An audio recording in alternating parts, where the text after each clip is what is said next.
प्रिय विद्यार्थियों, सुप्रभात। आइए एक बार पुनः आपका हमारी क्लास में स्वागत है। और हम हमारे जो आसपास के पदार्थ हैं उसका अध्ययन कर रहे हैं। उसकी अगली कड़ी में हम आज देखेंगे दाब परिवर्तन का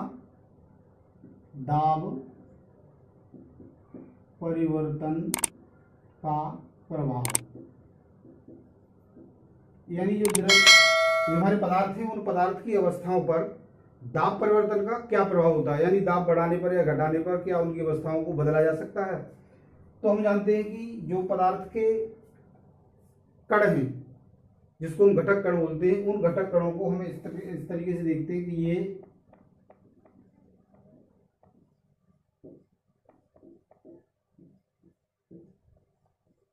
ये ठोस के कण हैं, ये द्रव के कण हैं और ये गैस के कण हैं। यानी ठोस के कणों के बीच जो स्पेस होता है वो बहुत कम होता है।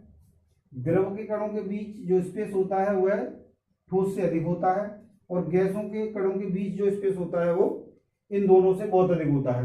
अर्थात उनके जो अवस्थाएं हैं, ठोस, द्रव या गैस, उनके बीच के जो स्पेस है, उनके बीच के जो दूरी है, कणों के बीच की दूरी है, उस पर ही निर्भर करता है। हम जानते हैं कि जो पदार्थ के अणु हैं वो हमेशा गतिशील रहते हैं, कभी भी रुकते नहीं हैं। यदि हम किसी पदार्थ के अणुओं को दबाव डालकर उसको कंप्रेस करें तो क्या होगा।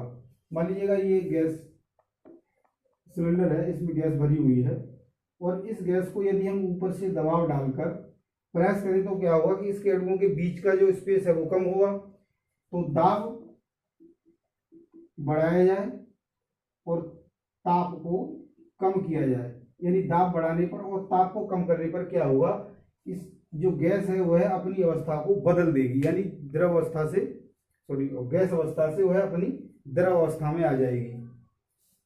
तो जब कभी किसी गैस को अत्यधिक दाब डाला जाता है और उसके तापमान को कम कर दिया जाता है तो वो द्रव अवस्था में आ जाती है। अब आपने देखा है CO2 जो कार्बन डाइऑक्साइड गैस है, उस कार्बन डाइऑक्साइड गैस को उच्च दाब पर संग्रहित किया जाता है। उच्च दाब पर संग्रहित किया जाता है, यानी उच्च दाब पर संग्रहित करते हैं। और जो CO2 है वो 1 एटमॉस्फेयर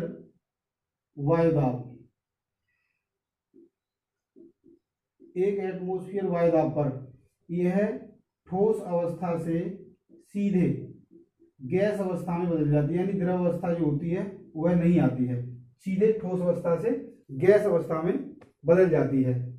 इसी कारण इसको हम शुष्क बर्फ या ड्राई आइस भी बोलते हैं।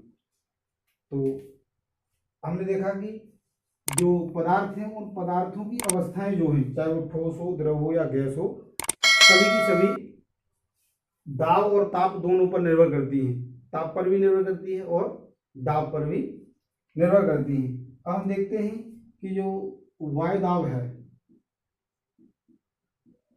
वायुदाब का SI मात्रक जो है वो पास्कल होता है। यानी दाब का SI मात्रक पास्कल होता है, यानी 1 एटमॉस्फेयर पर 10.01 गुणा 10 की घात 5 पास्कल, इस तरीके से इसको मापा जाता है। अब हम देखते हैं वाष्पीकरण।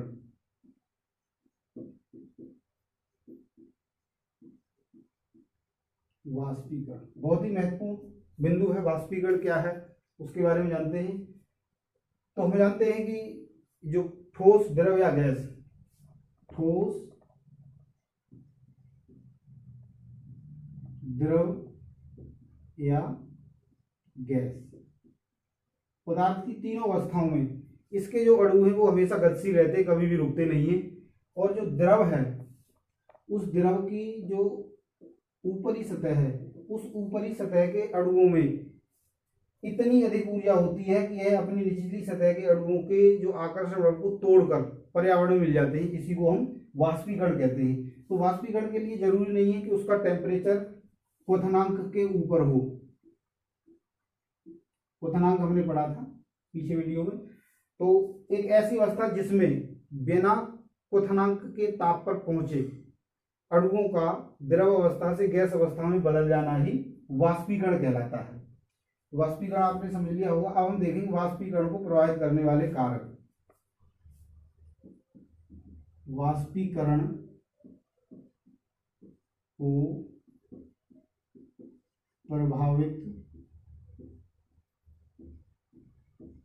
करने वाले कारक, यानी कौन कौन से कारक हैं जो वाष्पीकरण की दर को बढ़ा या घटा देते हैं। सबसे पहले हम देखते हैं सतह।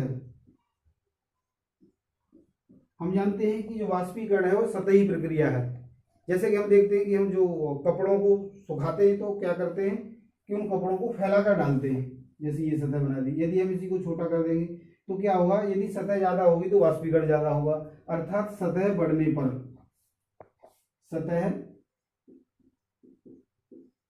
पर वाष्पीकरण की दर बढ़ जाती है। अब देखते हैं ताप का प्रभाव। तो जैसे हम जानते हैं कि ज्यादा ताप होगा तो वाष्पीकरण ज्यादा होगा, क्योंकि उसके अणुओं को गतिज ऊर्जा ज्यादा मिलेगी। तो ताप बढ़ने पर भी वाष्पीकरण की दर बढ़ जाती है, क्योंकि उसके अणुओं की गतिज ऊर्जा वो बहुत अधिक हो जाती है। अब है आर्द्रता। आर्द्रता या जिसको हम नमी भी बोलते हैं, ये क्या होती है, हमारे पर्यावरण में जो वायु है उस वायु में जल वाष्प के रूप में पानी पाया जाता है, उसी को हम आर्द्रता या नमी कहते हैं। और यदि आर्द्रता बहुत अधिक होगी तो वाष्पीकरण की दर भी कम होगी। हम जानते हैं कि सर्दियों के दिनों में जो कपड़े हैं सूखने में कम समय, बहुत अधिक समय लगता है, सर्दियों गर्मियों में ज्यादा लगता है। इसका कारण यही है कि वहां पर आर्द्रता ज्यादा है तो वाष्पीकरण की दर कम हो जाती है। अब देखते हैं वायु का प्रभाव, यानी वायु यदि बहुत अधिक तेज चलेगी तो वाष्पीकरण की दर भी बढ़ जाती है, क्योंकि वायु के तेज चलने से जो जल के कण है वो वाष्प के साथ उड़कर चले जाते हैं। अब हम देखते हैं वाष्पीकरण और शीतलता। वाष्पीकरण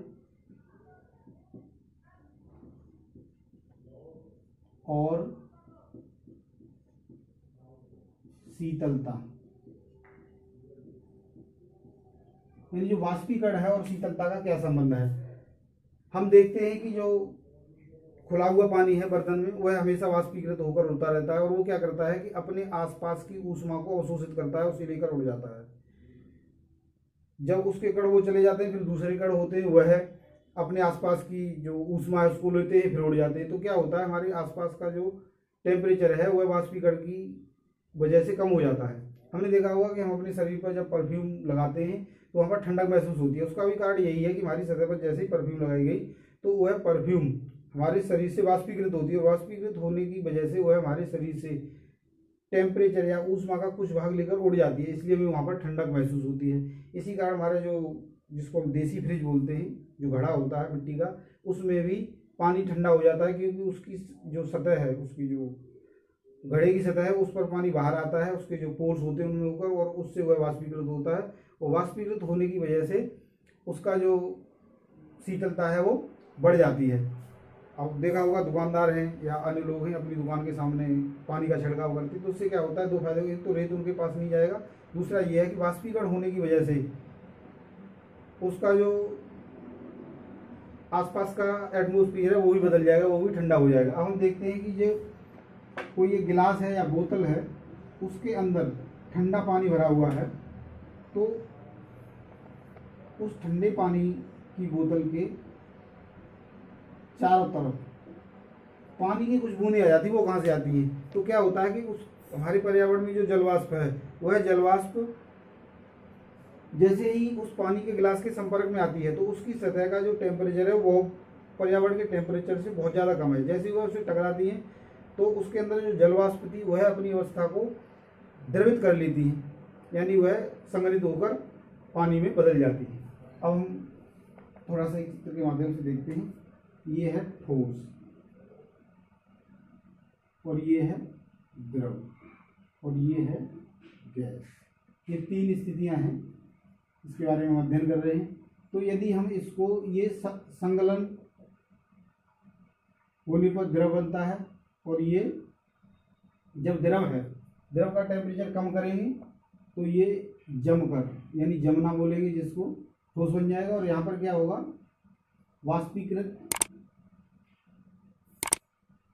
वाष्पीकृत होकर ये गैस बन जाएगा और संघनित द्रव बन जाएगा। और यहाँ पर क्या है, ऊर्ध्वपातन।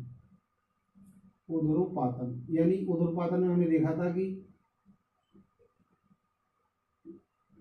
ठोस से सीधे गैस अवस्था में जाता है कोई भी पदार्थ, और उसकी जो बीच की अवस्था है उसको वो छोड़ देता है। तो इस प्रकार से आज हमने पदार्थ की अवस्थाएं थी उसके बारे में जान लिया, और आज हमारा जो चैप्टर था पहला वो कंप्लीट हो चुका है। कल हम इस चैप्टर के सभी प्रश्नों को बारी बारी से देखेंगे। तो आज के लिए इतना ही, धन्यवाद।